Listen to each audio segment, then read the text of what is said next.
சம்பா ரவை என்றாலே நம்மைல் மார்க் தான். 100% ரசாயனமற்றது. இந்திய உணவு பாதுகாப்புத்துறை தரச்சான்று பெற்றது.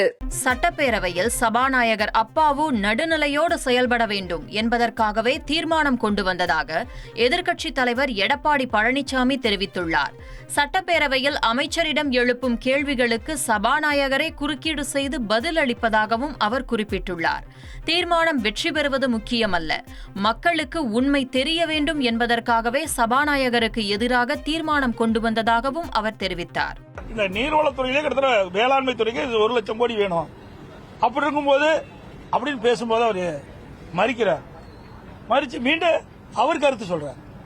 அமைச்சர் கருத்து சொல்லும்போது அவரே கருத்து சொல்றாரு. இதைதான் நாங்க நடுநிலையோடு செயல்பட வேண்டும் என்று தொடர்ந்து வலியுறுத்தியுமே எங்களுக்கு நியாயம் கிடைக்கவில்லை என்பதுதான் யதார்த்த உண்மை.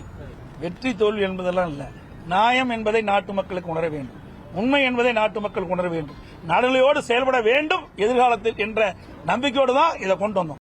முன்னாள் முதல்வர் ஓ பன்னீர்செல்வத்திற்கும் சபாநாயகர் போதுமான வாய்ப்பு கொடுக்காததால் அதிமுகவின் தீர்மானத்தை அவர் ஆதரித்திருக்கலாம் என்று அக்கட்சியின் பொதுச் செயலாளர் எடப்பாடி பழனிசாமி தெரிவித்தார்.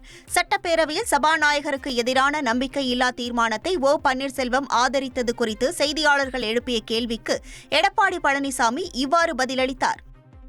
அவருக்கும் சட்டப்பேரவை தலைவர் சரியா வாய்ப்பு கொடுக்கலன்னு நினைக்கிறேன். அதனாலதான் அவரு இதை எதிர்த்திருக்காரு. இதுல ஆளுங்கட்சி எதிர்கட்சி எல்லாம் கிடையாது. ஏன்னா திராவிட முன்னேற்ற கழகம் தான் தோழமை கட்சிக்கு கொடுக்கலங்கிறாரு. ஆனா சட்டமன்றத்தை பொறுத்த வரைக்கும் ஆளுங்கட்சியில் இருக்கிறதா ஆளுங்கட்சி உறுப்பினர், மீது எல்லாமே எதிர்கட்சி உறுப்பினர்கள். சம்பா ரவை என்றாலே நம்மைல் மார்க் தான். 100% ரசாயனமற்றது. இந்திய உணவு பாதுகாப்புத்துறை தரச்சான்று பெற்றது.